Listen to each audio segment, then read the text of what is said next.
Hello everyone, welcome to Epoch. तो चलिए आज का ये सेशन स्टार्ट किया करते हैं। ठीक है, आज का टॉपिक है हमारा सस्टेनेबल डेवलपमेंट गोल एसडीजी। ठीक है, यहाँ आप देख सकते हैं sustainable development goals are also known as the global goal. ठीक है, ये ग्लोबली ये गोल्स को डिसाइड किया गया है किसके द्वारा? Adopted by United nation in 2015। ये एसडीजी को कब से लागू किया गया है? 2015 से बाय यूनाइटेड नेशन। ठीक है, ये एक इम्पॉर्टेंट क्वेश्चन हो सकता है एग्जाम में। बहुत सारे एग्जाम में आते भी हैं क्वेश्चन कि सस्टेनेबल डेवलपमेंट गोल कब अडॉप्ट किया गया। ठीक है, और किसके द्वारा अडॉप्ट किया गया। ठीक है, और यहाँ यूनाइटेड नेशन का हेडक्वार्टर भी मैं लिख ही देता हूँ। कल ही मैं बताया था अपने यूनाइटेड नेशन वाले वीडियो में, न्यूयॉर्क है इसका कैपिटल। ठीक है, आगे देखते हैं।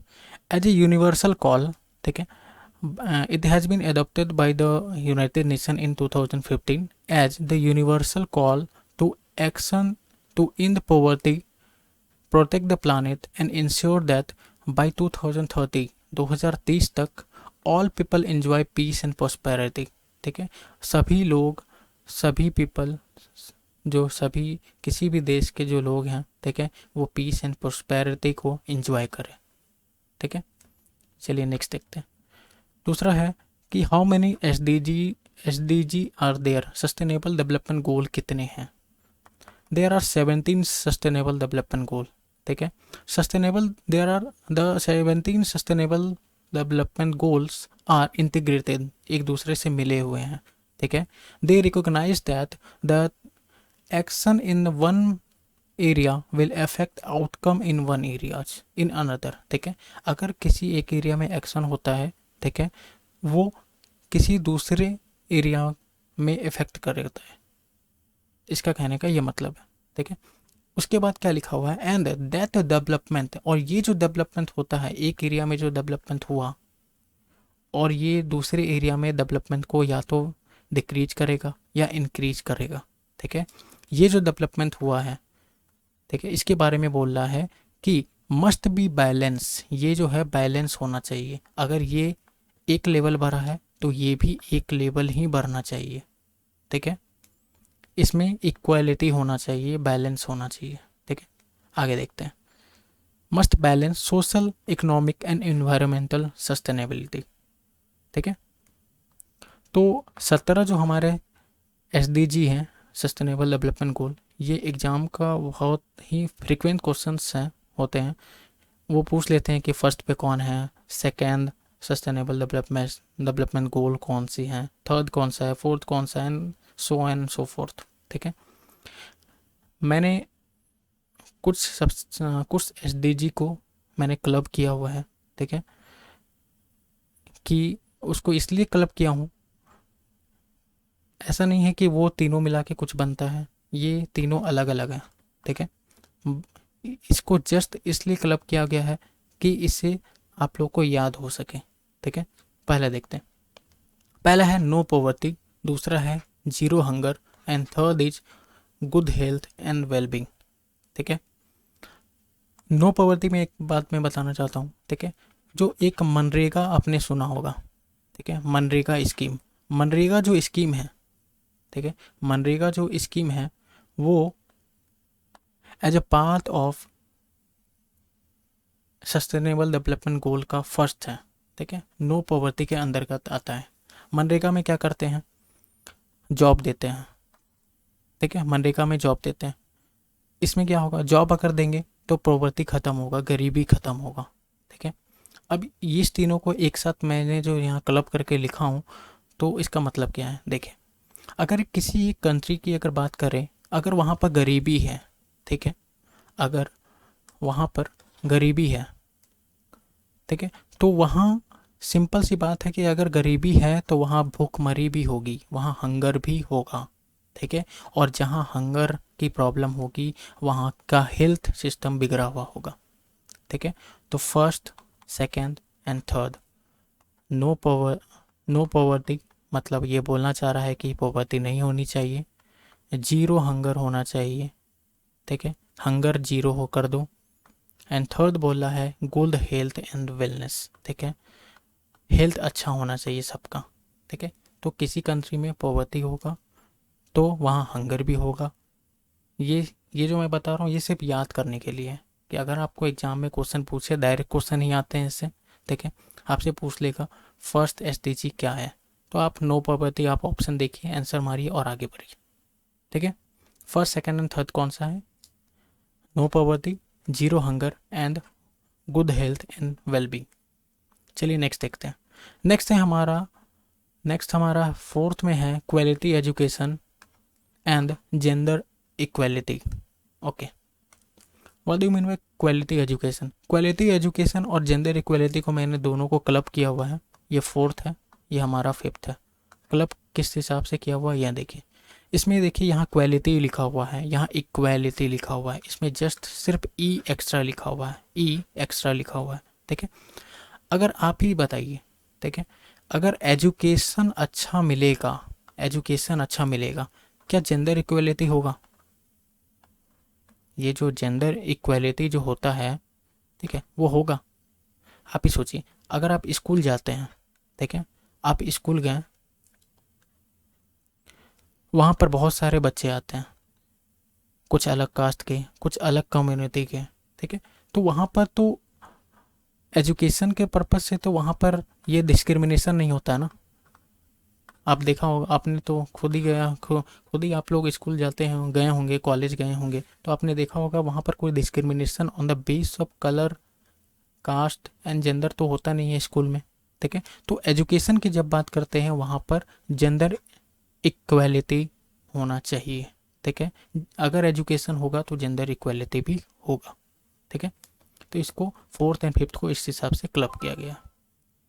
अब फिफ्थ एंड सिक्स्थ की अगर बात करें, ठीक है, सॉरी सिक्स्थ एंड सेवन्थ की अगर बात करें तो इसमें देखें, अगर क्लीन वाटर, सिक्स्थ में क्या है? Clean water and sanitation, okay. Seventh में क्या है? Affordable and clean energy. दोनों में क्या सिमिलर है? क्लीन, ठीक है, यहाँ भी क्लीन है, यहाँ भी क्लीन है, 6+7, ठीक है, क्लीन, ये याद रखिए, ठीक है। 6 एंड 7 में क्लीन है दोनों में। अब देखिए, इसको एक और तरीके से आपको इसको याद कर सकते हैं, क्लीन वाटर एंड सैनिटेशन। अगर आपको पानी साफ मिलेगा और सैनिटेशन का पूरा ध्यान रखा जाएगा, ठीक है, all over the world, globally, ठीक है, फिर क्या होगा? अफोर्डेबल एंड क्लीन एनर्जी वहाँ पर प्रोड्यूस की जाएगी, ठीक है। अगर आपको पानी अच्छा मिल रहा है, ठीक है, अगर आपको पानी अच्छा मिल रहा है, सैनिटेशन अच्छा हो रहा है, ठीक है, दो चीज़ें आपकी अच्छी हो रही है। सैनिटेशन अगर अच्छा हो रहा है तो पॉल्यूशन कम होगा, ठीक है, पॉल्यूशन कम होगा तो एनर्जी ज़्यादा डेवलप होगी, एनर्जी डेवलप अगर ज़्यादा होगी तो अफोर्डेबल हो जाएगा, ठीक है। अभी अगर एनर्जी महंगा है, ठीक है, अगर फ्यूल की प्राइसेस अगर महंगी है, ठीक है, इलेक्ट्रिसिटी अगर महंगा है, क्यों है? जस्ट बिकॉज कि वो एनर्जी ही पहले से ही इंक्रीज है, मतलब उसका प्राइस पहले से ही इंक्रीज किया हुआ है, ठीक है। अगर उसका प्राइस अगर स्टेबल हो, ऑल ओवर द वर्ल्ड अगर स्टेबल हो, तो आपको अफोर्डेबल मिलेगा, क्योंकि सभी लोग तो रिच नहीं है ना, ठीक है, सभी लोग पुअर तो नहीं है ना, ठीक है। अगर पुअर को कम दाम में दिया गया तो रिच वालों को तो और फ़ायदा हो जाएगा, और रिच वालों को अगर ज़्यादा दाम में अगर दिया गया तो पुअर वाले अफोर्ड नहीं कर पाएंगे, ठीक है। चलिए नेक्स्ट देखते हैं। 7 तक हो गया, ओके। 8 की बात करें, 8 में है, 8 को मैंने 8, 9 और 10 को मैंने क्लब किया हुआ है, ठीक है। 8 में है decent work and economic growth, 9th में है industry innovation and infrastructure, 10th में है रिड्यूस्ड इनइक्वालिटी, ठीक है। आप एक बार देखिए, इकोनॉमी अगर ग्रो करेगा, ठीक है, इकोनॉमी अगर ग्रो करेगा तो उस देश में, उस कंट्री में क्या होगा? इंडस्ट्री एंड इनोवेशन भी इंक्रीज करेगा, ठीक है, इंडस्ट्री इंक्रीज करेगा, इंडस्ट्री लगेगा, इनोवेशन होगा एंड इंफ्रास्ट्रक्चर डेवलपमेंट होगा, ठीक है। अगर इकोनॉमी इंक्रीज हो रहा है, उसके साथ मैंने किसको क्लब किया हुआ है? इंफ्रास्ट्रक्चर को, ठीक है, इंडस्ट्री इंफ्रास्ट्रक्चर को, उसके साथ मैंने 10 को भी क्लब किया हुआ है। 10th में क्या है? रिड्यूस्ड इनइक्वालिटी, ठीक है। इनइक्वालिटीज में, इस इनइक्वालिटीज का क्या मतलब है? इस इनइक्वलिटीज का मतलब है जैसे एक रिच है और एक पुअर है, ठीक है, इस दोनों में किसी भी तरह का भेदभाव नहीं होना चाहिए। यहाँ पर इस बेसिस पे डिस्क्रिमिनेशन नहीं होना चाहिए कि किसी के पास ज़्यादा पैसा है, किसी के पास कम पैसा, ठीक है। अगर आप ही सोचिए, किसी का इकोनॉमी अगर ग्रो करेगा, किसी कंट्री का इंफ्रास्ट्रक्चर अगर बढ़ेगा, इंडस्ट्री अगर लगेगी, ठीक है, तो वहाँ पर रिच और पुअर दोनों इक्वल होने लगेंगे ना, ठीक है। There must be a balance, ठीक है, वहाँ पर बैलेंस क्रिएट होगा, ठीक है, तो वहाँ पर ये प्रॉब्लम होगी ही नहीं, तो ये सही हो जाएगा। तो 8, 9 एंड 10th आपको इस तरह से आप मर्ज करके याद कर सकते हैं, ठीक है। अब नेक्स्ट देखते हैं 11th एंड 12th। 11th और 12th को मैंने मर्ज किया हुआ है, ठीक है। 11 में है sustainable cities and communities, okay. अगर यहाँ ये देखिए, अगर सस्टेनेबल सिटी होगा, ठीक है, सिटी अगर सस्टेनेबल होगा, ठीक है, एंड कम्युनिटीज़ एक तरह के होंगे, तो वो क्या होंगे, वो रिस्पॉन्सिबल होंगे, ठीक है। अगर नॉर्मल अगर एक सिटी का बात करते हैं, दिल्ली का अगर बात करते हैं, ठीक है, दिल्ली अगर सस्टेनेबल सिटी बन गया, ठीक है, यहाँ की कम्युनिटीज अगर हैं तो उनको पता है कि उनको क्या कंजम्पशन करना है, ठीक है, और उनको ये भी पता है कि क्या प्रोडक्शन करना है, ठीक है। रिस्पॉन्सिबल कंजम्पशन एंड प्रोडक्शन, ठीक है, वो उनको पता रहेगा कि क्या चीज़ को खाना चाहिए और क्या चीज़ को नहीं खाना चाहिए, कंजम्पशन कैसा होना चाहिए एंड प्रोडक्शन कैसा होना चाहिए। अगर हम कंजम्पशन फ्लोर कर रहे हैं, आटा का कर रहे हैं, ठीक है, तो प्रोडक्शन भी तो इसी का होगा ना, ठीक है। अगर कंजम्पशन हम मेरा पिज़्ज़ा है, कंजम्पशन मेरा अगर पिज़्ज़ा है तो प्रोडक्शन भी मेरा उसी तरह का चीज़ें होगी, वाइट फ्लोर होगा, मैदा होगा, ठीक है। तो इसको इस तरह से आप सस्टेनेबल सिटी इन कम्युनिटीज और रिस्पॉन्सिबल कंजम्पशन एंड प्रोडक्शन को आप इस तरह से मर्ज करके याद कर सकते हैं 11 एंड 12th। चलिए नेक्स्ट देखते हैं। नेक्स्ट है 13, 14 एंड 15 को मैंने क्लब किया हुआ है, ठीक है। 13 में क्या है, क्लाइमेट एक्शन। अच्छा, क्लाइमेट जैसे वर्ड आप सुनते हैं, क्लाइमेट जैसे वर्ड सुनते हैं उससे क्या याद आता है, मानसून। मानसून मीन्स टेम्परेचर, यही देखते हैं। वेदर, अगर क्लाइमेट की बात करते हैं तो वेदर, टेम्परेचर, मानसून, यही चीज सबकी बात करते हैं, ठीक है। और ये क्या स्काई से रिलेटेड है, ठीक है। अब देखिए दूसरा 14 में क्या है, लाइफ बिलो वाटर। वाटर है, ठीक है, लाइफ बिलो वाटर, ये फिश की बात कर रहा है, ठीक है, dolphins and all this habitat lives below the water, उसकी बात बोल रहा है, ठीक है। वो बोल रहा है कि ये अच्छा होना चाहिए। And life on land, land जो है उसके ऊपर जो लाइफ है, ठीक है, ह्यूमन्स हो या एनिमल हो, वाइल्ड लाइफ सेंचुरी हो, नेशनल पार्क्स हो, वहाँ पर जितने भी हों हैबिटेट हैं हमारे, ठीक है, उसकी बात कर रहा है। तो यहाँ स्काई की बात हो गई, यहाँ पर वाटर की बात हो गई, ओके, यहाँ स्काई की बात हो गई, यहाँ वाटर की बात हो गई और यहाँ पर लैंड की बात हो गई, ठीक है। तो स्काई, वाटर एंड लैंड तीनों को मैंने क्लब कर दिया, 13, 14 एंड 15 उस तरह से आप याद कर सकते हैं, ठीक है। Climate action, life below water and life on land, ठीक है। चलिए अब नेक्स्ट देखते हैं। नेक्स्ट हमारा 16 एंड 17 लास्ट मेरा बच जाता है, ठीक है। 17 ही मैंने बताया था SDG होता है यूनाइटेड नेशन के द्वारा, ये डिसाइड किया गया कब, 2015 में, ठीक है। ये मैं रिकॉल कर दे रहा हूँ जिसे आपको याद रहे। 16 है peace, justice and strong institution, ठीक है। किसी भी कंट्री में एक पीस होना चाहिए, ठीक है, जस्टिस एंड स्ट्रॉन्ग इंस्टीट्यूशन होना चाहिए, किसी भी कंट्री में इक्वल जस्टिस होना चाहिए, ठीक है। अब ऐसा नहीं है कि पुअर को आप कम जस्टिस मिले और पुअर को आप कम जस्टिस मिले और रिच पीपल वो पैसे के दम पे अगर उसको उनको ज़्यादा जस्टिस अगर मिल जाए, ज़्यादा जस्टिस क्या मिले कि वो अपना पैसे के दम पे मतलब अपने आप को बचा ले, ठीक है। तो ये एक इक्वल होना चाहिए, ठीक है। एंड स्ट्रॉन्ग इंस्टीट्यूशन भी होना चाहिए, ठीक है। स्ट्रॉन्ग इंस्टीट्यूशन का क्या मतलब है, अगर किसी भी कंट्री में अगर स्ट्रॉन्ग इंस्टीट्यूशन, अगर हम लोग लीगल बात करते हैं तो इंडिया में सुप्रीम कोर्ट ऑफ इंडिया है, ठीक है, हाई कोर्ट है उसके बाद, है ना। तो ये सब स्ट्रॉन्ग इंस्टीट्यूशन है, ठीक है, अगर कुछ भी दिक्कत होगा तो वो देख लेगी, ठीक है। हर हर इंसान के ऊपर हायरार्की इस तरह का बना हुआ है कि हर एक इंसान के ऊपर दूसरा एक इंसान है, ठीक है। जैसे हम लोग आरबीआई हैं ऊपर, ठीक है, सभी बैंक के ऊपर आरबीआई है। आरबीआई के ऊपर कौन है? आरबीआई के ऊपर फाइनेंस मिनिस्ट्री है, ठीक है। तो उसके बाद फिर अगर इसके बात करें, ओम्बड्समैन है, ठीक है, लोकपाल जिसमें बोलते हैं।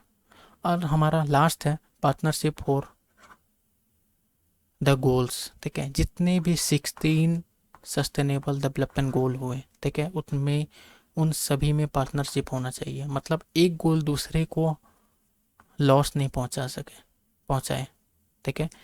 सभी गोल इक्वली काम करें, ठीक है। ऐसा नहीं है कि अगर फर्स्ट गोल अगर काम हो रहा है तो सेकंड गोल आपका बेकार हो जाए, ठीक है। तो 17 का ये मतलब हो गया।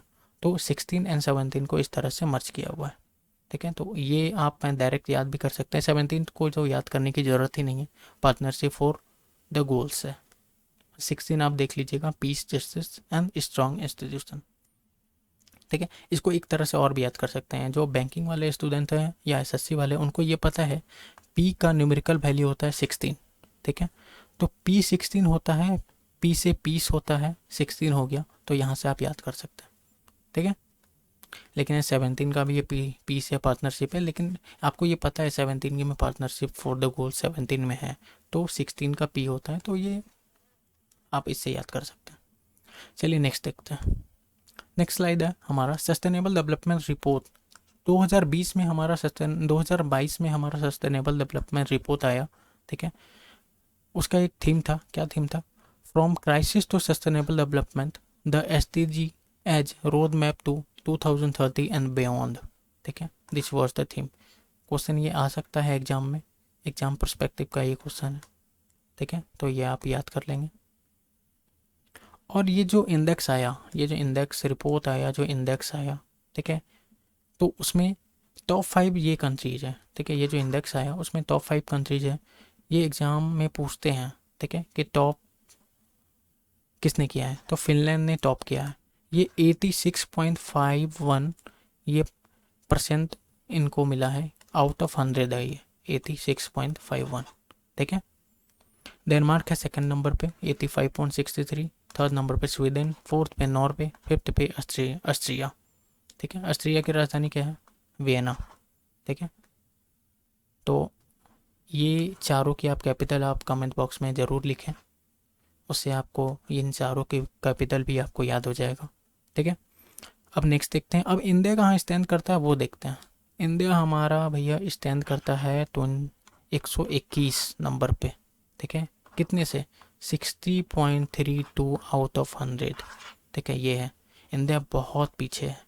हमारे नेबरिंग कंट्री आप देख लीजिए, श्रीलंका जो अभी इकोनॉमिक क्राइसिस से गुजर रहा है, वो इवन हम लोग से बेटर कंडीशन पे है, ठीक है। नेपाल जो हमसे बहुत छोटा कंट्री है, वो हमारे से ऊपर है। बांग्लादेश वो हमारे से ऊपर है। एंड इंडिया, हम लोग अभी भी बहुत नीचे हैं, ठीक है। वी नीड टू ग्रो, ठीक है। चलिए आगे देखते हैं। ये सस्टेनेबल डेवलपमेंट गोल का ये लोगो है, ठीक है, दिस इज द लोगो।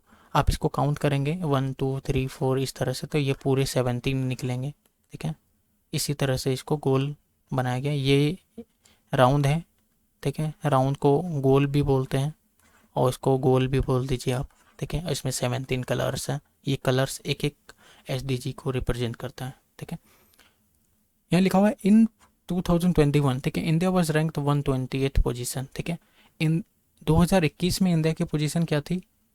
120 थी, ठीक है।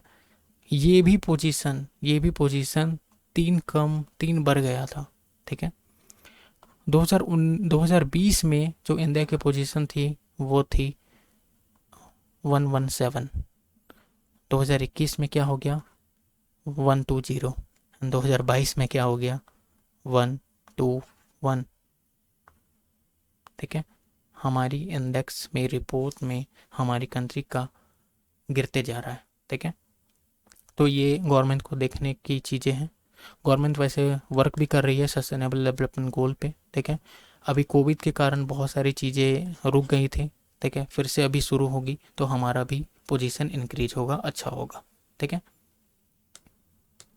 Okay, then now it's over, ठीक है। Thank you so much for watching this video. Do like, subscribe and share, ठीक है। It will motivate us to make such a video, and if there is some suggestion regarding this, please comment below, ठीक है। और यहाँ पे मेरा अभी जो ये आ रहा है, ठीक है, यहाँ पर जो वीडियो है ये हमारा मेरा प्रीवियस जो वीडियो है वो आप देख सकते हैं, ठीक है। उसमें भी वो बहुत सारी इन्फॉर्मेशन प्रोवाइड की गई है, ठीक है। Thank you so much. And question जो मैंने पूछा है, ये चार जो कंट्री का जो मैंने पूछा है, ये चारों कंट्री का please comment below the currency and capital, ठीक है। अगर करेंसी नहीं लिखेंगे तो कोई बात नहीं, एटलीस्ट कैपिटल ज़रूर लिखें, ठीक है। Thank you so much.